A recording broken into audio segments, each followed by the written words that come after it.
If you love animal books, who wouldn't love a puppy book? This is called Pug on the Run, and my next guest is Brian Shields. And if you're from Central Florida, you may be a little familiar with him. Welcome, Brian. I'm glad that you're here. Thank you so much for having me. Thank you for what you do. I'm excited to be here.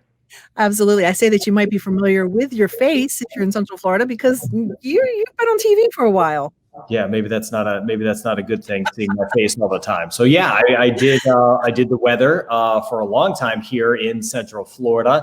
I'm doing some new ventures now, but I also have a new book that I worked on for about a year or so. We got a whole series coming our way. It's exciting. Tell us what the book is about. So the book is Pug on the Run, and there's a million animal books out there. So it's kind of jumping into, a field that is somewhat saturated, but this is different. But it's different. And there is a reason there's a lot of animal books out there, because we love animals. Like you said, this one is a little different in the sense it really takes you through a journey. The whole way you're bouncing through a fun journey, and it's designed for an adult to read to a kid. It's still an early learner book, so kids are picking it up and reading it even for school in first and second grade. But it is particularly designed so a mom or dad or a loved one could read to their son, daughter, niece, nephew, whoever, and kind of bond over the book. What is the basis of the story? Is there a moral to the story that you're hoping to share? Every book is going to be positive, because I'm kind of a sucker. I don't like movies that don't have happy endings, so I don't like books that don't have happy endings. Right. The book itself is a unique style. My illustrator was so important to me, because the end of the book, I don't want to give everything away, but at the end of the book, let's just say there aren't a lot of words. It relies on the illustrations. And my illustrator is one of the best in the world, Uncle. She's amazing. She lives in India. But it's more of an open-ended ending, if you will, where you could get to the end of it and it could be bedtime and we move on and that's the end of it. Or it may, you may just kind of linger on the pages. Your little one may linger on the pages and the beautiful illustrations and have a question for mom or dad. So, but it takes you through a journey of kind of a little bit of right and wrong. We're not teaching any crazy lessons here, but it's a fun journey of a pug getting into all sorts of trouble. And this is personal to you because this is your pug. It is. So this is how it came about. It actually came about because of the pandemic. I always wanted to put some I like to put positive into the world, and there's so much negative in social media. There's so much negative out there. So I did want to do a children's book, but I didn't want to do it until I had a proper idea, because there's a lot out there. I started it at the beginning of the pandemic because it was a project with my family. And my kids did help with this book a great deal. I ran everything by them, and they came up with all the ideas to the book. There's one part of it where she thinks she's all tough with a vacuum cleaner, and she barks at it, and then the vacuum cleaner comes at her and she's afraid. They're all real life stories that happen with my pug, and the feedback has been great. It's so relatable to either a little kid or your loved pet at home. The adventure she goes on. She thinks she's big and tough, but the world comes at her pretty fast, but she manages to get through with her best friend. There's so much symbolism when it comes to our children facing new things for the first time in their life. I mean, if they're afraid of something, they can relate to Pug and go, oh, wait a minute, I was afraid at first, but it turned out okay, Exactly. And those are the discoveries Pixie makes along the way. And she makes them with her best friend. And her best friend is the boy who wears glasses. And he is a combination of my three boys. Two of them wear glasses. And he doesn't have a name in the book. He'll always be the boy who wears glasses. Down the road, it is a series. There'll be a couple other characters being introduced. But she goes about it, her journeys with her best friend. And the journeys are so fun and they're so silly.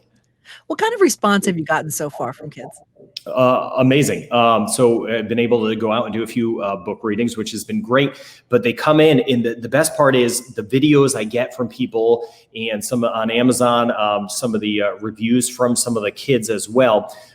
Kids that don't know how to read the book themselves. So they will go through and that shows you the power of the illustrations in this book and the story that catches them.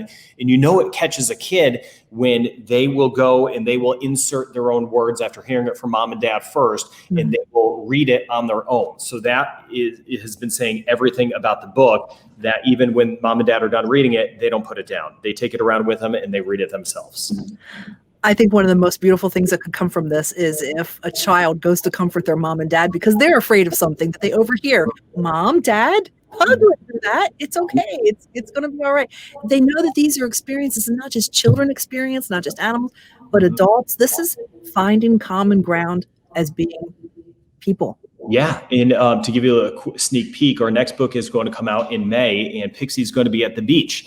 And she's never been to the beach. She doesn't even know what a beach is when she's going there. And one of the scenes from the book will be she sees the waves coming and she gets nervous and she backs away. Then she barks and the waves go away and she thinks she's good. And then they come again and she barks again, and it goes on and on and on. But it's the idea, as crazy as it may be to us, not knowing what a beach may be, everything is new to us at some point in our lives. And it's fun to see how she encounters it with kind of a tough go-get-'em attitude, but then she learns from her best friend along the way.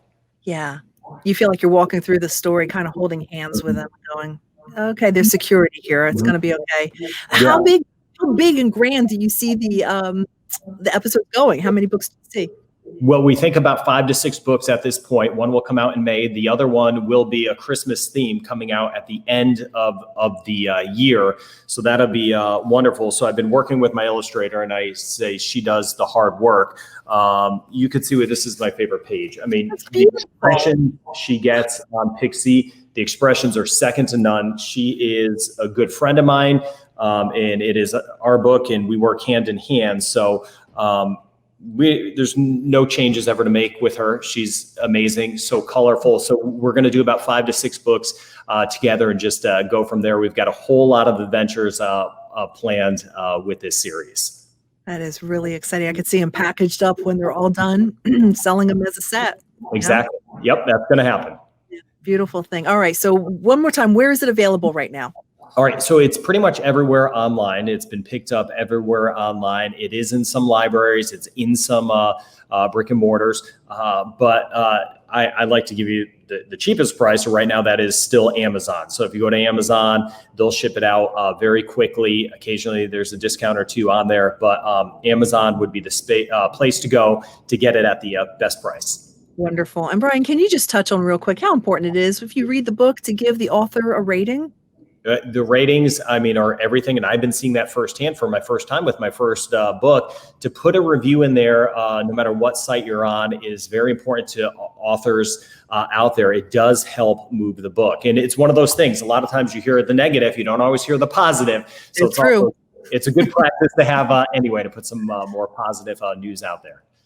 Absolutely. Brian, thank you so much. We've got all the information on the screen, and sell away. It's just a great book with a wonderful message. Thank you so much for having me. I really appreciate it. Thank you, Brian.